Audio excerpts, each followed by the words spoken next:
Hey, what's up guys? Raymaster Flex here, and today we are just one day away. In less than 24 hours from now will be the definitive pay-per-view known, making its return since 2009, No Mercy. So you can pretty much sum up where I'm getting at here.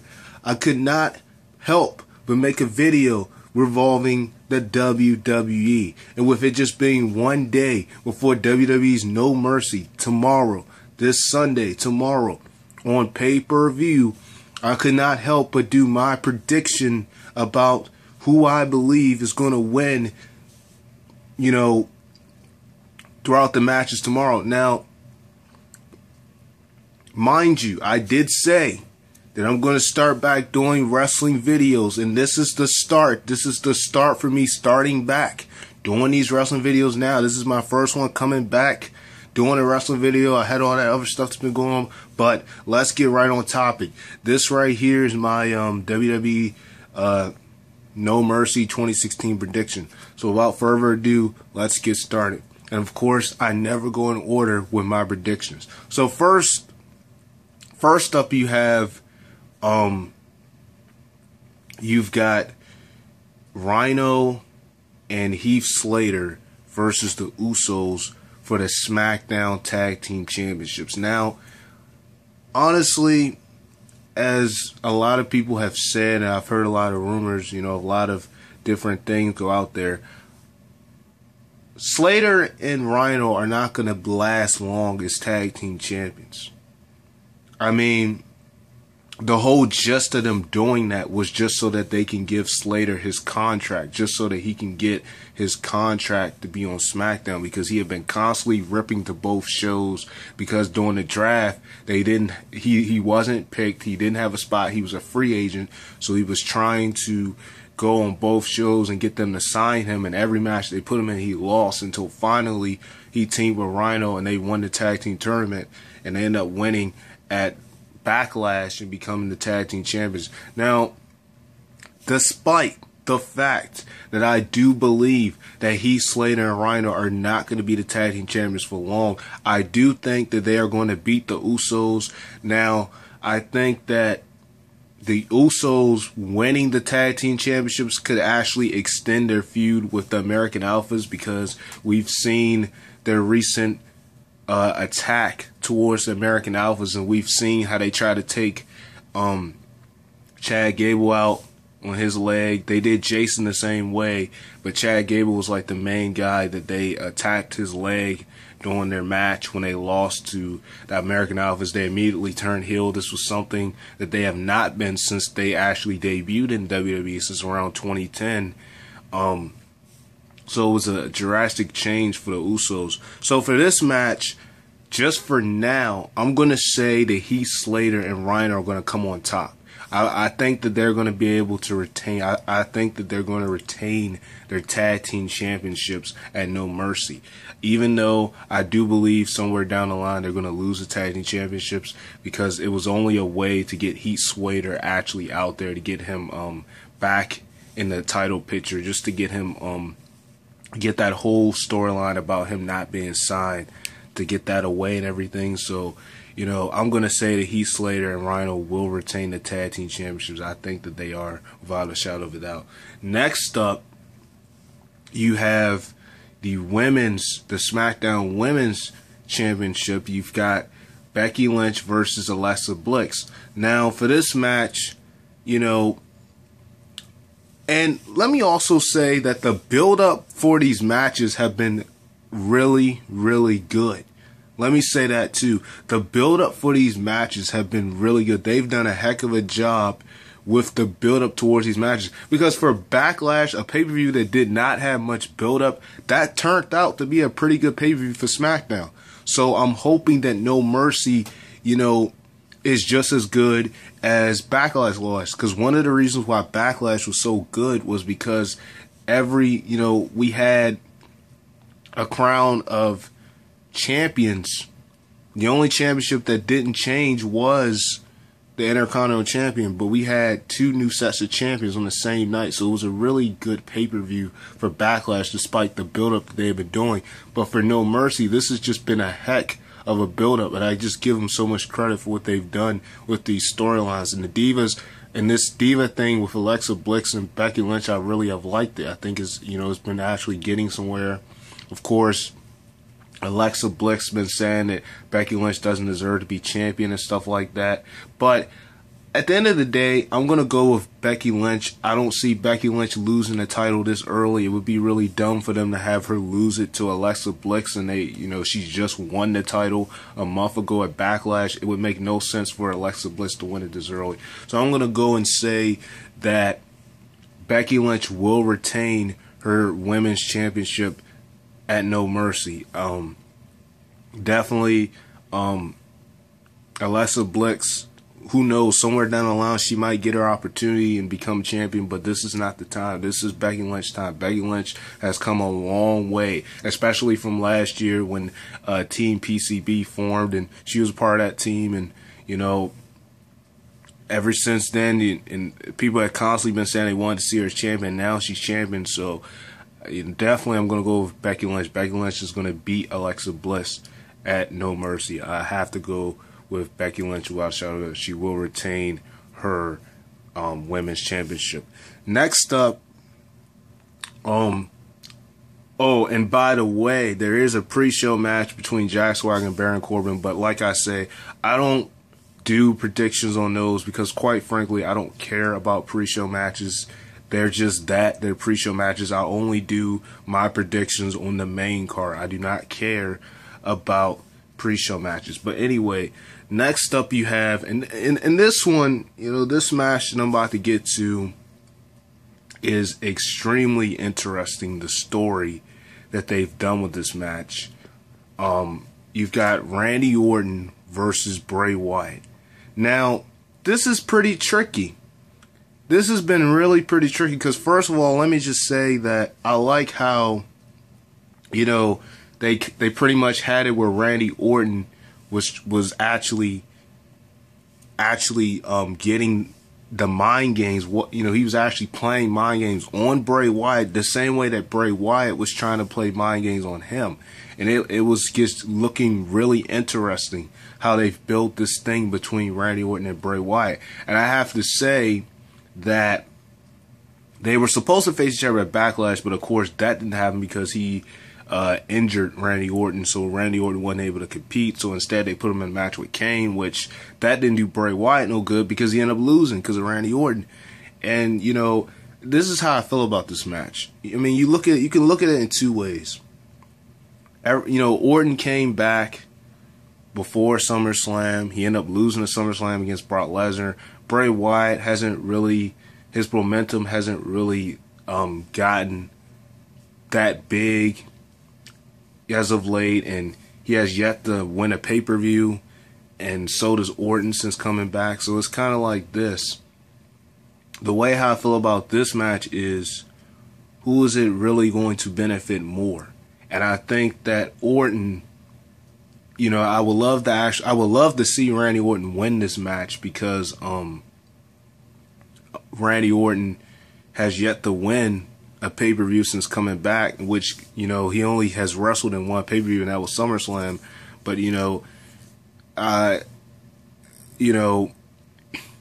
we thought that he was going to face Bray Wyatt at Backlash. It ended up not happening. So what we thought was going to happen didn't happen. So I think Orton, it would be fitting, you know, it would actually mean something for Orton to win. But at the same time, if Bray Wyatt lose, what is that really doing for his momentum? I mean, look at where Bray Wyatt is at this point. Bray Wyatt, his promos are like a masterpiece. He does a heck of a job with his promos that he does. But it's just like, to have Bray Wyatt lose, I don't know, I just feel like to have him lose is kind of going to have a little downfall for Bray Wyatt. His character is very creepy, very strange, but that's what makes him interesting. That's what gets the crowd going. All of the suspense and all the things that he does to really just kind of creep out the crowd and stuff. You know, that's what keeps them going. And this whole thing with Randy Orton and Bray Wyatt have been a very, very interesting storyline, in which I really want to see how far they're going to go with this. And for this match, I'm just going to say that I believe that Randy Orton is going to win. However, I also think that if Orton wins, that could be a huge problem towards Bray Wyatt, because, you know, you want to build Bray Wyatt to look stronger. You want to actually have Bray Wyatt go get somewhere with this thing, and you know, at this rate, comparing them two together, Bray Wyatt would be considered the younger talent compared to Orton. So, you know, I just think that for this match, Randy Orton is going to win. I think he's going to win, especially with how they've been building this thing. But at the same token, if Bray Wyatt doesn't win, then you got to hope to wonder if they're going to continue the storyline or how far they're going to really go with this thing. So that's my pick, Randy Orton. Next up, and, you know, this match right here, this match is a very, very important match I want to discuss, because I've been just amazed with the storyline. Dolph Ziggler versus The Miz for the IC title. If Dolph Ziggler loses, he must retire. Let me say something. This has been one heck of a storyline. This has actually been one of my favorite storylines on SmackDown as of late. I love how they have really, really built The Miz's character as a heel. Like, his Intercontinental Championship run has been more and more dominant. He has really done a heck of a job as a heel. But I have to say, with the excitement that I saw last SmackDown, that actually made a mockery of Dolph Ziggler's career, that made a mockery of all the bad things that happened in his career, didn't look at all the good. They just looked at all the bad. They looked at the fact that when he was world champion, he lost his straight to Edge on the same day. The fact that, you know, when he was a heel, he got knocked out by that actor. I can't think of his name right now. You know, the fact that he was in the Spirit Squad, he was showing all the negative things, all the failing things that Dolph Ziggler has done, when Dolph Ziggler has actually had some huge accomplishments in his career as well. He was the sole survivor at the 2011 Survival Series, and the man that he eliminated to win for his team was Randy Orton by doing a super kick. Dolph Ziggler has had a lot of success than people think. He's not all of a failure, and that's the crazy thing about it. And The Miz was just making it seem like his career was just, you know, a huge fail. And I gotta say that it took a lot of guts for Dolph Ziggler to actually put his career on the line and say that if he doesn't win, you know, he doesn't deserve to be in the WWE. So for this match, this is a very personal feud right here, and I think that Dolph Ziggler is going to finally get his win. It would make absolutely no sense for them to build this story that far just to have The Miz beat Dolph Ziggler once again. I think this is the time. This is the perfect time they need to remodel and reboost Dolph Ziggler's character, to have him win the IC title, because this means so much to Dolph Ziggler. This means so much to his character. He needs to win this match. Without a doubt, Dolph Ziggler needs to win this match. This is a must-need for Dolph Ziggler, because if you look throughout this year and you look at a lot of last year, Dolph Ziggler has been losing constantly on pay-per-views. I can't even think right now on what his last pay-per-view win was. I mean, you can go as far back to Fastlane when he lost against Kevin Owens for the IC title, which was one heck of a match. You go to WrestleMania, I think he was at that. He lost the ladder match. You know, he's had a constant losing streak going on when it comes to pay-per-views, and it's just absolutely ridiculous that they've been doing this with Dolph Ziggler. So it's like, you've got to do something different. You've got to reboost his character, and the only way to do that is by having him beat The Miz this Sunday at No Mercy. I think this is Dolph Ziggler's time. The Miz has done a heck of a role as IC champ. He's done a heck of a role as a heel, but it is time for him to drop that belt to Dolph Ziggler. Dolph Ziggler deserves it at this point. I really, after seeing that excitement, after seeing what The Miz has done a heck of a job, but I got to go with Dolph Ziggler. I think that this is Dolph Ziggler's time. If Dolph Ziggler doesn't win it, then that's just sad. So next up, I'm not going to talk about this match too long. You got Nikki Bella versus Carmella. Honestly, for this match, I mean, I'm not really that concerned over it. I'm just going to say that their feud have been going on for a while, since about SummerSlam, and I think that it would actually be very fitting for Carmella to win this match. I mean, Carmella is the younger star in this mix, and to kind of continue her run as a heel, and to continue her run to be Divas Champion and everything, I think this would actually be a smart move to have Carmella win over Nikki Bella. Nikki Bella, I don't have nothing against Nikki Bella, but at one time Nikki Bella was the longest reigning Divas Champion. That actually annoyed me when she was champion throughout last year, because I was like, when is somebody going to beat her? And it took for Charlotte to come to beat her. And I was just tired of her being champion. So for this match, I'm going to have to go with Carmella. Not because I have something against Nikki Bella, but I just think that, it would be very fitting for Carmella to win. Definitely. So next up, and this is the main event, you've got, for the WWE World Heavyweight Championship, AJ Styles versus Dean Ambrose versus John Cena. A triple threat match for the WWE World Heavyweight Championship. Now, for this match, it's pretty obvious that Cena is supposed to be taking time off after No Mercy. And what I'm hearing is that Dean Ambrose is supposed to be doing the same after No Mercy. So for this match, I'm going to have to say, just because of stuff I've already heard, that I can already tell that AJ, as I was saying, I could already tell that AJ Styles is going to retain his WWE World Heavyweight Championship tomorrow, this Sunday at No Mercy. I mean, because they pretty much already put a spoiler in there just by saying that John Cena and Dean Ambrose was taking time off. It was one thing to hear that John Cena was taking time off, because John Cena has been doing that a lot lately, where he's been taking time off. But for Dean Ambrose to do it, this is something new, because Dean Ambrose has been in the WWE daily, and it's like, for him to take time off, it's just a little bit different. But for Cena to take time off, this isn't the first time we've seen Cena do that. So that's the whole thing with that. But I think that, of course, it's not much you can really predict about this match, because you can already tell how it's going to go. But I think the match itself should be pretty decent. Now, the build-up towards this match has been all over the place. The whole talk about John Cena possibly tying Ric Flair's record and then beating and breaking Ric Flair's record. I don't even know at this rate if John Cena would actually be able to do that.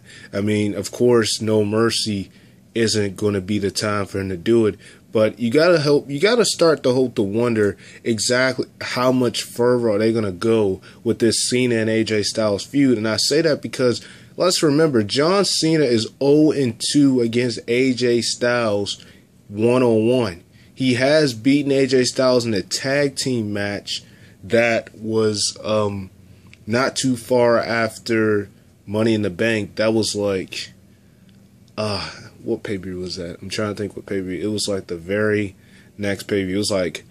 It was at Battleground. Yeah, it was Battleground. At Battleground, he defeated AJ Styles in a tag team match with Enzo Amore and Big Cash versus AJ Styles in the Bullet Club.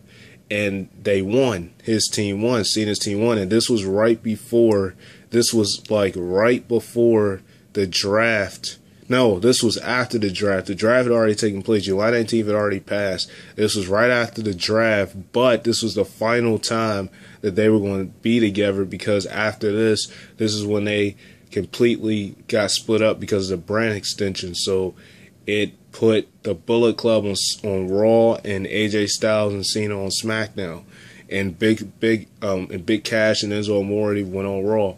So the whole thing, that was the only time Cena actually beat AJ Styles was in the tag team match. But one-on-one, he's lost against AJ Styles. And in this case, this is a triple threat match, which Cena will be losing again towards AJ Styles. So you got to start to wonder if they're actually going to give Cena a win in this feud, because from what I'm hearing is that they're far from over. Like, they're going to do at least one more match or so with Cena and AJ Styles. And you got to start to wonder if they're going to do it with AJ Styles being champion, because with Cena taking a lot of time off, it would make no sense for him to actually beat AJ Styles for the championship just to only defend it part-time. Because I would hate for Cena of all people, a man who used to be on Raw consistently, a man who used to be on the show consistently. Of course, now he's on SmackDown, which is where he originally came from in 2002 when he debuted,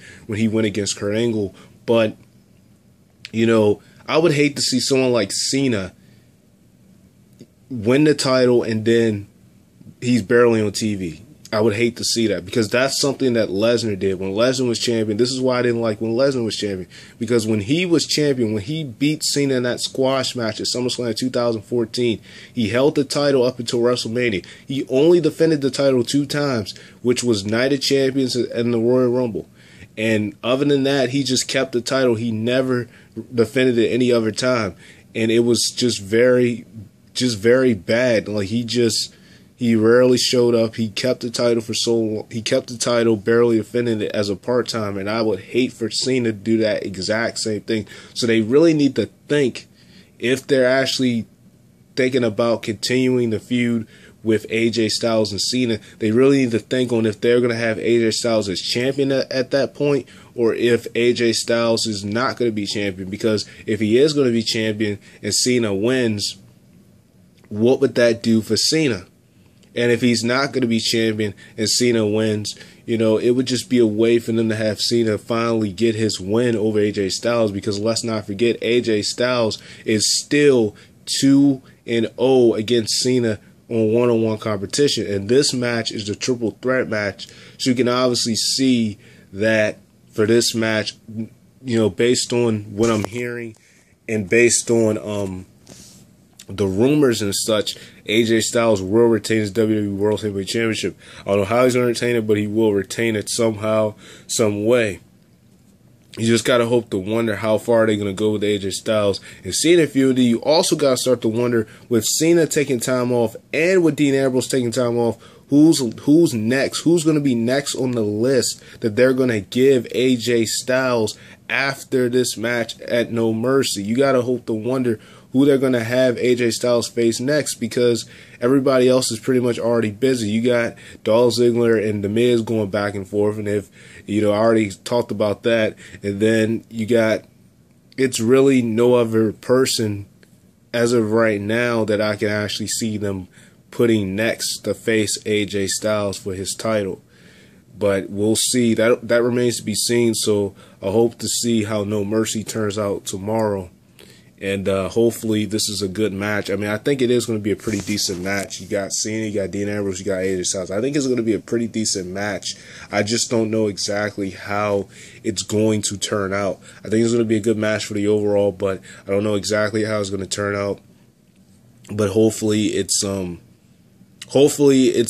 it's a clean win. It's not nothing dirty or anything. But of course, for this match, this isn't even a prediction. This is just something I'm saying based off stuff I've heard and everything. AJ Styles will retain his WWE World Heavyweight Championship. If there's one thing I know for sure is that AJ Styles is going to remain as champion. Now, how long he's going to remain as champion is what I don't know. I don't know how long they're going to actually keep AJ Styles as champion. I guess that depends on how much he can get over with the crowd and stuff like that, which obviously he can do very well because he's a heel, but you got people still cheering for him. So, AJ Styles is going to retain. Obviously, that's not even really a prediction. That's just something that I know. And that's pretty much it. I pretty much have done my whole analysis, my whole prediction for tomorrow's No Mercy. So that's it, guys. I'm gonna wrap this video up now because I pretty much have done all my predictions for every single match. So thank you guys so much for watching. Well, hold up, here we go. Signing off, Raymaster Flex. Thank you guys so much for watching this video. Make sure to stay tuned for more videos because more videos will come your way. Indeed, more videos will come your way. This is just one WWE video that I've done today, but more videos will come your way. So, like I said, sign off, Raymaster Flex. Stay tuned for more videos because there are more videos to come. Like, comment, subscribe, and I will talk to you guys another day. Peace.